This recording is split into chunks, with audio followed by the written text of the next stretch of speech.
Welcome to another audit walkthrough video from SuperfastCPA. I'm Logan, and in today's video, we're going to be going over Audit Area 2. This is Section C3. This is an application topic. Perform tests of the design and implementation of relevant automated and manual transaction level internal controls. And that would be things like authorizations and approvals, reconciliations, verifications, physical or logical controls, and segregation of duties. And we're going to be doing that the SuperfastCPA way, which is diving straight into the questions to learn the material.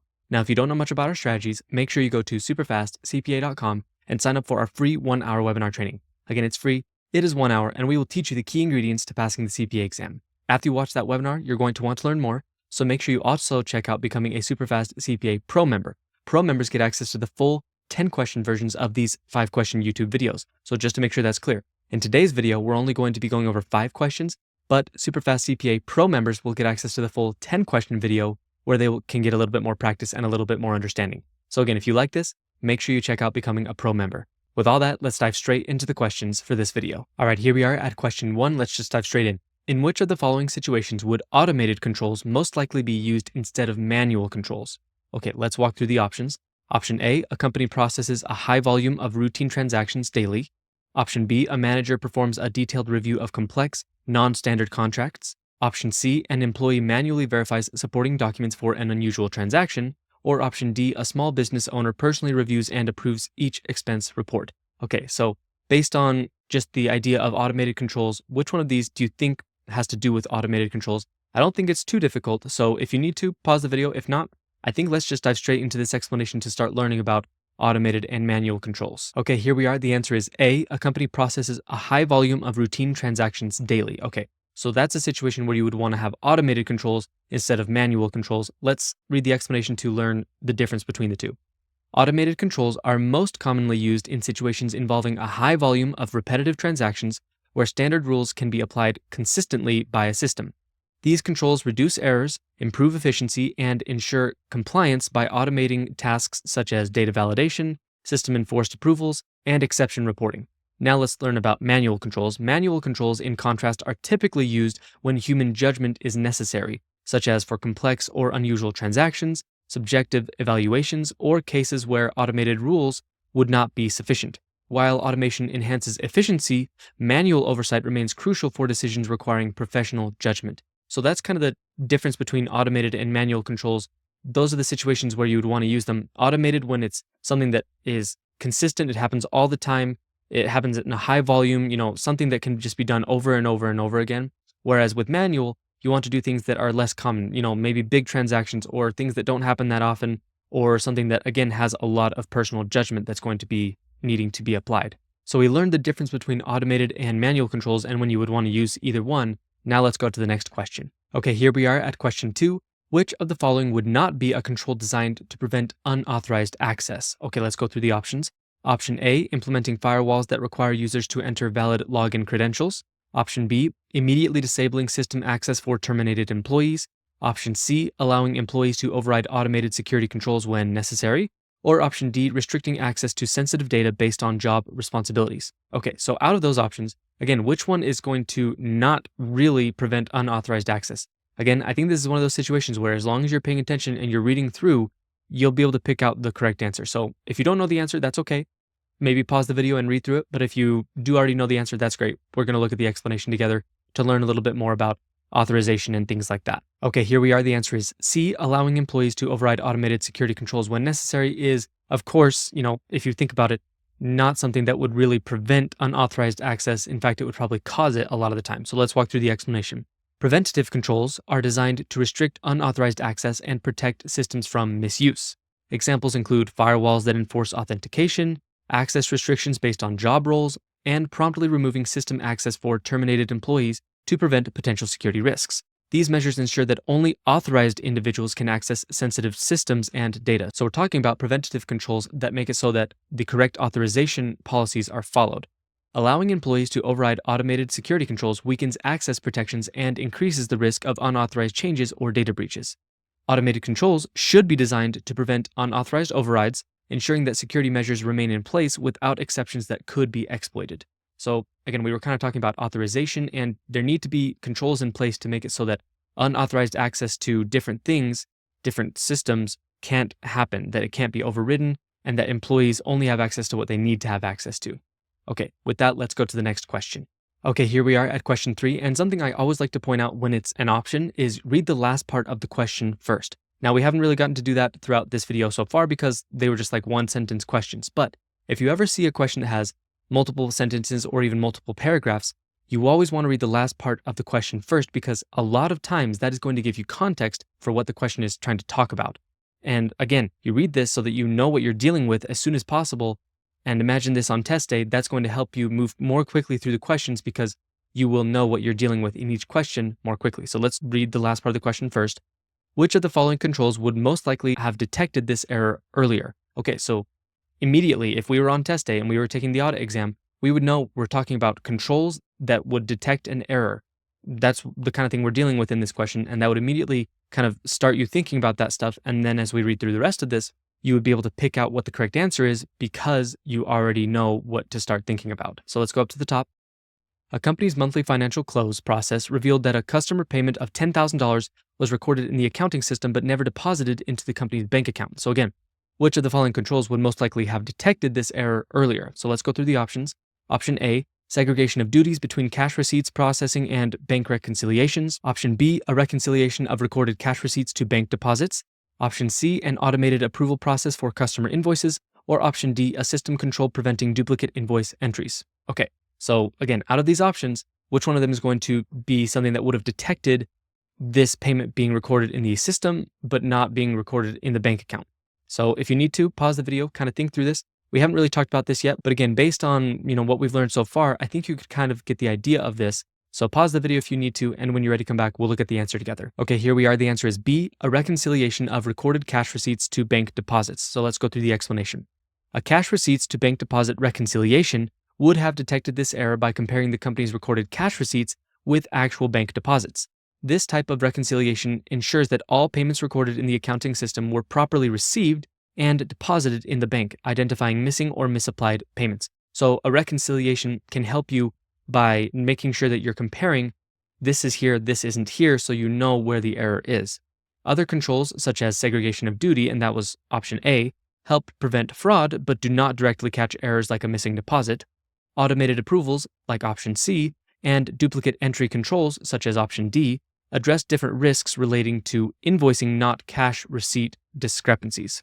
Regular reconciliations provide a critical detective control for ensuring accuracy in cash transactions. So again, a reconciliation is a detective control to detect the errors that might pop up, like, maybe this receipt was recorded here but wasn't recorded there. Now we've learned a little bit about reconciliations, let's go to the next question. Okay, here we are at question 4. Which of the following controls would most likely have helped prevent this issue? Okay, let's go to the top. A company recently experienced theft of high-value equipment from a restricted storage area. So again, which controls would have probably prevented this issue? So let's go through the options. Option A, conducting surprise audits of inventory and equipment usage. Option B, restricting access to the storage area with keycard entry and security cameras. Option C, requiring employees to sign off on all equipment transfers between departments. Or option D, implementing a periodic reconciliation of recorded equipment to physical assets. Okay, so which control would have caught this error? Most of them sound pretty decent. If you don't really know what we're trying to learn from this question, that's okay. We are using these questions to learn what we're supposed to know for test day. So if you want, pause the video and think through this, but if not, let's go ahead and look at the answer together. Okay, here we are. The answer is B, restricting access to the storage area with keycard entry and security cameras. So that would have been a control that would have probably helped prevent this issue. So let's walk through it. Physical controls are designed to prevent unauthorized access, theft, or damage to company assets. So this is a physical control we're talking about.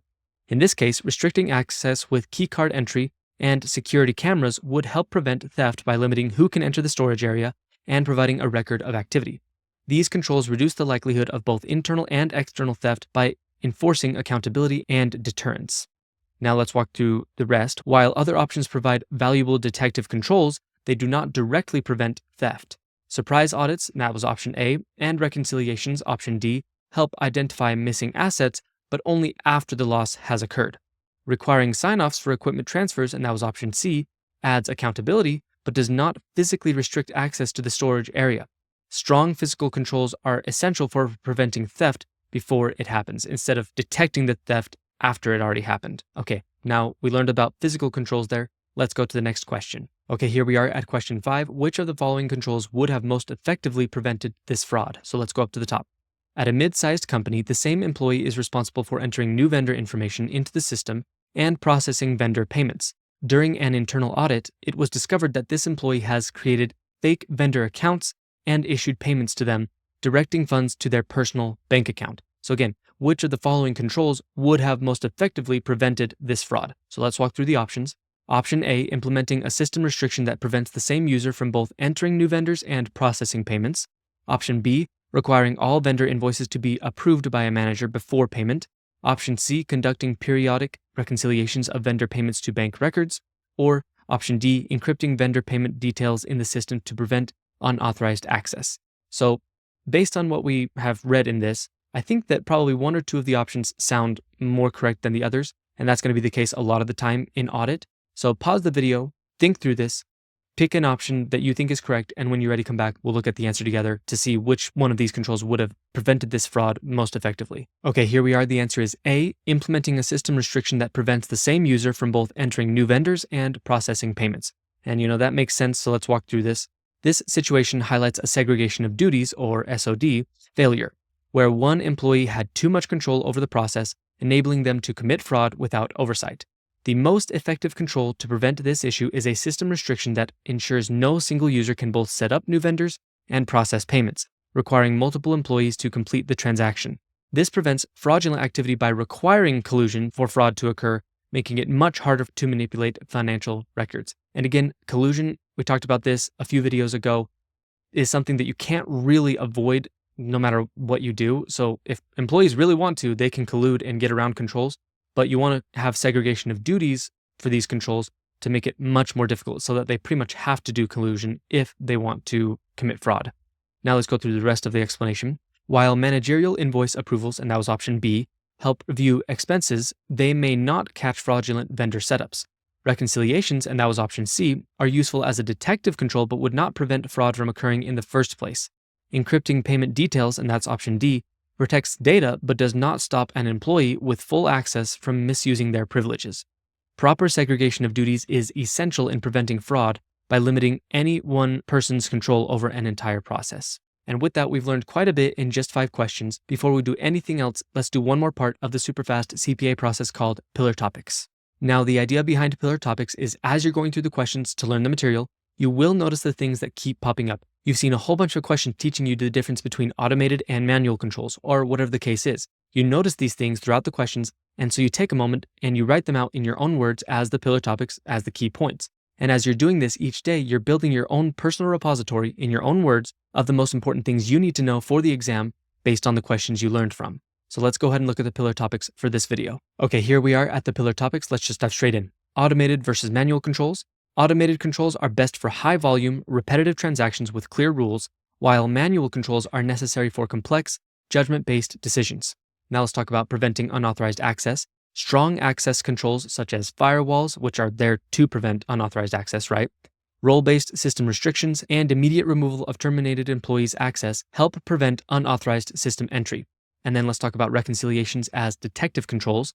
Reconciliations, such as matching cash receipts to bank deposits, and that's basically a bank reconciliation, or vendor payments to financial records, detect errors and fraud that preventative controls might miss. Now let's talk about physical and logical controls. Physical controls like restricted access and security cameras prevent theft, while logical controls, such as system-based role restrictions, protect sensitive data from unauthorized access. And we didn't talk a lot about logical controls, but, that's the general idea there between physical and logical. They're a little bit different. Now let's talk about segregation of duties, or SOD. Segregation of duties prevents fraud by ensuring no single person has control over an entire process, such as both approving and processing payments or recording transactions and performing reconciliations. So again, you want to have segregation of duties so that one person isn't doing everything, and therefore they can do whatever they want and commit fraud. Now with that, we've gone over the pillar topics for this video and the first 5 questions. Remember, in this video, we're only going to be going over these 5 questions because this is the YouTube version. But remember, SuperfastCPA Pro members will get access to the full 10-question version when we post it in the members forum. So if you like this and you like our other products, make sure you check out becoming a pro member of SuperfastCPA so you can get access to all of that great stuff. And the easiest way to becoming a SuperfastCPA Pro member is actually to go watch the SuperfastCPA training webinar on SuperfastCPA.com. By watching that 1-hour webinar, you will learn a ton about our process and it will give you the easiest path to becoming a pro member. So go watch that webinar first, then you can become a pro member and you'll get access to all this great stuff. Now, if you liked the video, make sure to like it and leave a comment. I hope this video was helpful and I will see you in the next video.